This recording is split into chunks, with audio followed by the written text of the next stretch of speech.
Sekarang jam 13 lebih dari 44 menit dan masih di www.moveonlineradio.com dan tentunya masih menyaksikan kita, Anda yang menyaksikan kita langsung dari channel YouTube Move Radio Official. Saya masih bersama Pak Rudi Aditya tentunya selaku Kepala Cabang dari Wuling SM Raja. Di obrolan siang ini kita masih berbicara tentang trennya mobil listrik. Jadi kalau tadi di segmen pertama kita sudah banyak bercerita mungkin keraguan-keraguan yang dihadapi masyarakat, apakah mobil ini tahan dari banjir, Pak Rudi sudah jawab, dan apakah mobil ini didukung oleh pemerintah, sudah terbukti dengan dukungan terhadap G20 tentunya. Di segmen kedua ingin saya tanyakan, selain dukungan dari Wuling tentunya dalam program G20, pemerintah, saya mau melihat kebalikannya Pak Rudi, pemerintah memberikan dukungan apa untuk keberlangsungan yang namanya mobil listrik di Indonesia? Memang ini pemerintah serius. Pemerintah serius mengenai mengkonversi sumber daya tenaga BBM dari BBM ke listrik. Serius mereka. Terbukti dengan mereka mengeluarkan insentif. Mereka mengeluarkan insentif bagi semua pengguna mobil yang listrik. Dan angkanya itu besar. Oh iya? Angkanya besar sekali. Bahkan angka ini bagi sebagian orang menurut mereka itu sangat membantu. Membantu. Ditambah lagi dengan adanya insentif ini memudahkan kita untuk meyakinkan mereka untuk mengganti mobil dari mobil bahan bakarnya ke mobil listrik. Boleh bongkar-bongkar nggak sih Pak Rudi, berapa sih jumlah nominal angka subsidi pemerintah berikan? Sampai dengan 20 jutaan up ya. Tinggi dong. Tinggi itu diberikan pemerintah. Ya? Diberikan pemerintah dan mereka juga dalam bentuk ini ya, dia memberikan subsidinya tuh harusnya kan pembelian mobil ini kan dikenakan PPN 11% sekarang. 11%. Yang di cover sama pemerintah berupa subsidi itu adalah PPN yang 10%-nya. Yang 10%. 1% tetap dibayar oleh pemerintah oleh si pembeli mobil. Ya, karena kan tetap harus ada pajak yang akan dibebankan ke mereka. Kemudian yang lebih fantastisnya lagi untuk di beberapa daerah ya mudah-mudahan Sumut segera ya, mudah-mudahan ya Pak. Ya mudah-mudahan segera ya. Sudah mulai menolkan biaya BBN dan pajaknya.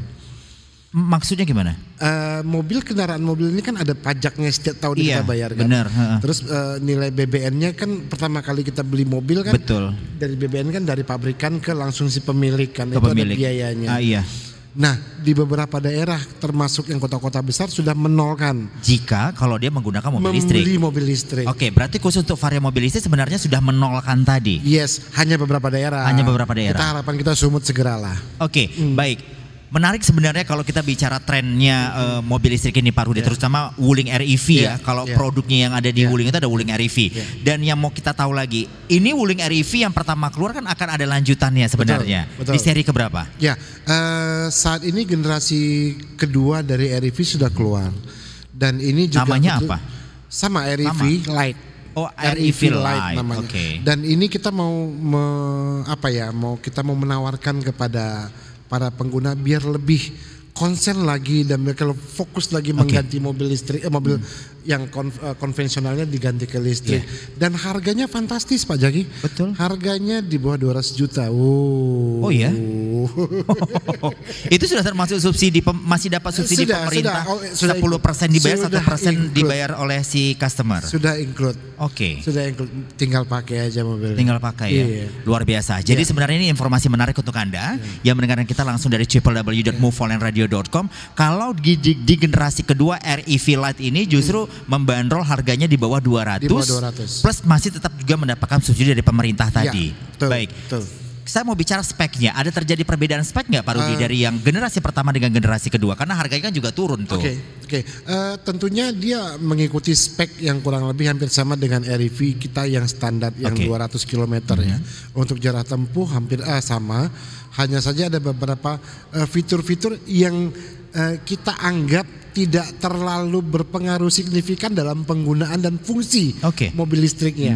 Karena fungsi mobil listrik ini kan memang membuat ini menjadi ramah lingkungan dan murah dari sisi penggunaan operasional. Ramah lingkungan dan murah. Dan fitur-fitur yang kita anggap tidak penting dan tidak terlalu ini ke penggunanya kita take out semuanya. Oke, berarti ada beberapa fitur di edisi pertama sebenarnya tidak terlalu dibutuhkan. Setelah melihat perkembangan mungkin, setelah melihat seperti apa realitanya, ternyata ada beberapa fitur yang di take out dan tentu disempurnakan untuk di generasi. Contohnya? Contohnya seperti kayak parkir sensor, mobil kan kecil buat apa lagi parkir sensor kan? Oh iya betul. Nah, itu kan tidak terlalu berpengaruh ke dalam penggunaannya.